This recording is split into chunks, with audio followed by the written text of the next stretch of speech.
तो मुझे ये 2 एपिसोड्स में what was wonderful was to see the relationship between Sharjeena and Mustafa develop. मुझे वो बात बड़ी अच्छी लगी because when she sits down with him and says I am not, मैं तुमसे अलग तो नहीं हूँ, when she offers him money या she wants to sell the jewellery और व्हाटएवर, कि मैं तुमसे अलग तो नहीं हूँ और मेरे पैसे, they talk about money all the time, but she also talks about money and says मेरे पैसे तुम्हारे पैसे, it doesn't make a difference, right?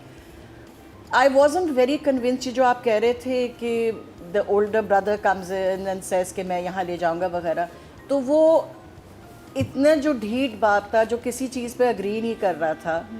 और जब शर्जीना के माँ बाप भी आए थे उन्होंने कहा कि we are offering you money, वो भी उन्होंने एक्सेप्ट नहीं किया। But suddenly they are willing to accept everything, move into a new hospital, all of that. I'm not saying it was badly handled, but थोड़ा मुझे लगा कि इतना convincing नहीं था कि इतने सारे principles 5 सेकंड में जो थे वो ख़त्म हो गए।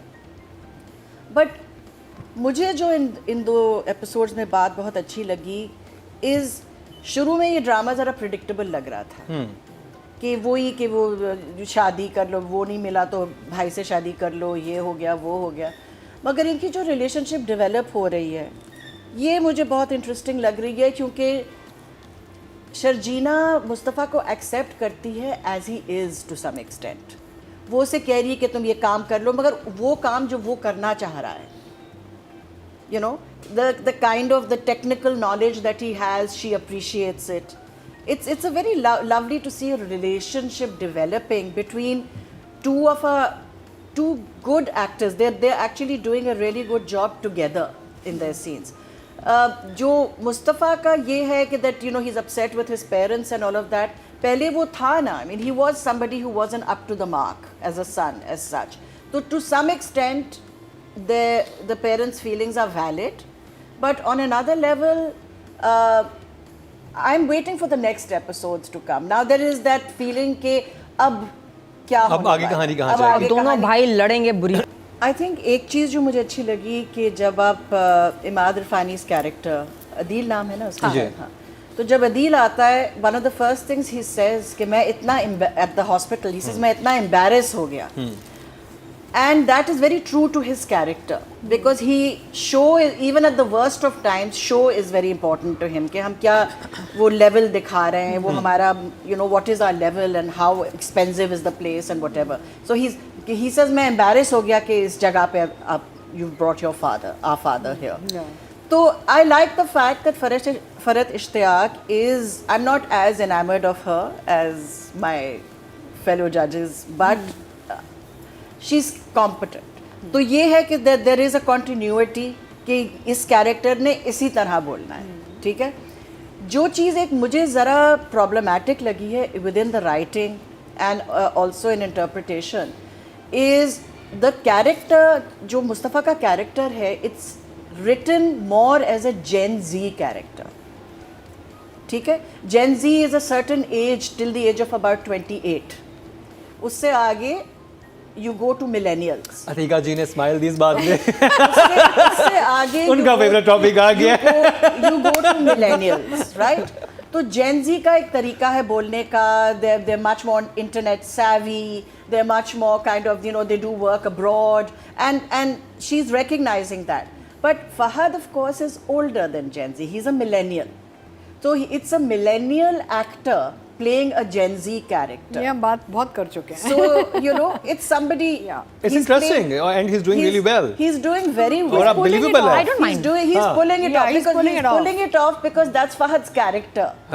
You know, he's very savvy. वो यंग लग भी रहा है. वो लग भी रहा है ना. मुझे कहीं से वो बड़ा लग ही नहीं रहा. नादिया ने वार्निंग दे दी थी कि घर से बाहर ना निकले. खबरदार. Because the writer has to understand the difference also before giving the actor the interpretation of it. ठीक है, वो डायरेक्टर एक्टर उस वक्त तक पहले चीज़ लिखी भी जाती. जब आप कास्ट कर रहे हो आपको पता होगा कि इसमें it's going to be Fahad Mustafa. आप बिल्कुल सही कह रहे हैं क्योंकि बड़ी इंटरेस्टिंग चीज़ है कि ये यूथ का ये बड़ा मसला है इस वक्त कि उनका टैलेंट कुछ और होता है, फैमिली कुछ और करने पे मजबूर कर रही होती है. बड़ा सेंसिटिव टॉपिक है और हर घर का मसला है. हर middle class low middle class family में ये प्रॉब्लम है. बट इनका पॉइंट है कि वो एज रिलेटेड बात आ जाती है दोबारा ना कि You can play an actor can play a younger character, but what I'm saying is कि एक तरह से कोई चीज़ जब लिखी जाती है, and then you know it's played, there will be a little bit of a maybe they've vacuum. emphasized more on his immaturity at an adult age also. हाँ, ये भी हो that could, सकता है। but हाँ ये बिल्कुल बात है, ये ये अच्छी बिल्कुल बात है कि कि सब यही तो डांट रहे हैं उसको कि तुम जिम्मेदारी क्यों नहीं ले रहे, अपनी उम्र देखो और अभी तक ये कर रहे हो फारिग बैठ। 17 million viewers, ठीक है? It's never gone back to 17 million viewers. That is something to also, you know, अच्छा। it stayed at 10, बीच में थोड़ा गिर गया था, अब वो 10 is the regular median जो नादिया बता रही थी कि 10 million is what it is coming to, but it has not gone back to 17 million, because I think वो जो 7 million थी, that's a disaffected audience जिन्होंने पहले 2-3 एपिसोड देख के सोचा ये तो बहुत ही प्रिडिक्टेबल ड्रामा हो रहा है। उनको अब देखना चाहिए, और आई थिंक लोग अपनी उसमें भी लिखते हैं, विश लिस्ट में भी लिखते हैं कि हम बाद में देख लेंगे। YouTube में ये भी होता है, it's difficult to assess that, because YouTube में होता है कि जो एपिसोड ज्यादा देर लगा रहा है ना But it has not been the case. The second, third अच्छा आप episode. कोई भी ड्रामा देख लें, उसका फर्स्ट एपिसोड हमेशा डबल व्यूज लेता है उसके एवरेज उसका व्यूअरशिप time से। के हर साथ ड्रामा, What I'm देख saying उसका is first second, DP would third, be- fourth, the viewership dropped drastically. हर ड्रामे And में। then it picked up. So it's interesting to see वहाँ पे भी रिएक्शन आ रहा है। कि like for example एक ड्रामा था a long time ago which had Sabaa Qamar in it, was in the life of Qandeel Baloch, Baghi. Baghi का जब तक she was in the village, the viewership was very high. When she became Qandeel Baloch, people didn't accept it, the viewership dropped. अच्छा, interesting. So it's interesting to see. I understand कि पहले I'm saying 17 million उस वक्त came for Fahad Mustafa and Hania together. When they saw it was get a little predictable, maybe the viewership dropped. लेकिन दोबारा से pick किया और मगर लोग अब pick up कर गई है because I love what is happening between the two. Writing के नंबर मुझे बता दीजिए। 7.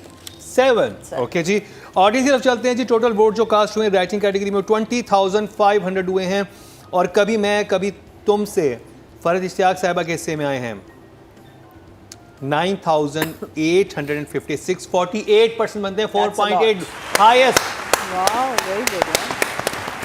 That means she's got the pulse of the हाँ, nation. she's और got ये तो she public knows her voting है। audience. और मैं बताता चलूं कि ये वोटिंग जो होती है आप यूट्यूब पर जाकर भी कर सकते हैं, फेसबुक पे भी जाकर कर सकते हैं, और इंस्टाग्राम पे भी स्टोरीज लगती हैं डेली बेसिस पे वोट की, उस पे भी आप जाके कर सकते हैं। तो ये वहाँ से And सारा Mukarram, I data have collect to हुआ है। congratulate you and the show कि पहले जब मैं आई थी in the very first season or whatever, second season, literally 10,000 vote cast होते थे, और अब 20,000 से ज्यादा 20,000 ज्यादा वोट हो गया, हमारी वोटिंग वोटिंग बढ़ी है। excellent work on that. मुझे प्यार हुआ था, देखा था आपने? मुझे exactly. So these are the kind of plays that I had seen recently, मैं especially मैं, which I thought was so weak as a drama serial.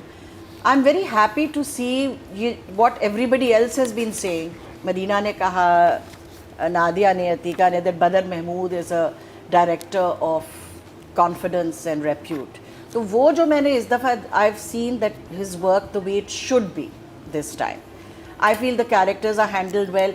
Lighting is also interesting. जब आप इनके घर पे आते हैं, जब वो वापस when they bring the father home, तो आप देख रहे हैं that it's that house, slightly neglected house. जो चीज़ें पड़ी हुई हैं, the art direction is good in that sense. कि चीज़ें पड़ी हुई हैं, it's the way it's been left and that kind of thing. तो ये चीज़ें मुझे पसंद आ रही हैं कि the middle class बहुत realistic house, है। it's realistic that way. और as a nation हम तरस जाते हैं प्यार मोहब्बत देखने के लिए, to see those scenes. और प्यार मोहब्बत they've shown in the earlier scenes, जो बारिश वाला scene वगैरह था जो in the earlier serials, the very intense romance that is developing. But यहाँ it's about the understanding between a young boy and a young girl, कि she's understanding what his problems are. वो कह रही है तुम ठीक हो, तुमने कुछ खाया नहीं, तुमने ये नहीं, you know, these kind of things. Love is not just कि वो romance आखिरी मिनट का जो हो जाता है कि भाई बारिश हो रही है, ये हो रही है, वो जानिसार वाला। हाँ, love is also not about control and obsession जो हमारे ड्रामों में बहुत दिखाया जाता है, जानिसार वाला। यहाँ आप देख रहे हैं कि love grows. You don't fall in love, you grow in love. मुझे आपकी बात से वो याद आया जो भी कोक स्टूडियो गाना आया था मेहमान, उसमें एक लाइन थी कि चाहतों के कई रास्ते होते हैं। हाँ, और कोई भी आप एक रास्ता चुन सकते हैं, लाजमी नहीं है कि वो जो हमारे टिपिकल दिखाया जाता है। कितने पोएटिक हो गए, चाहतों के भी रास्ते कई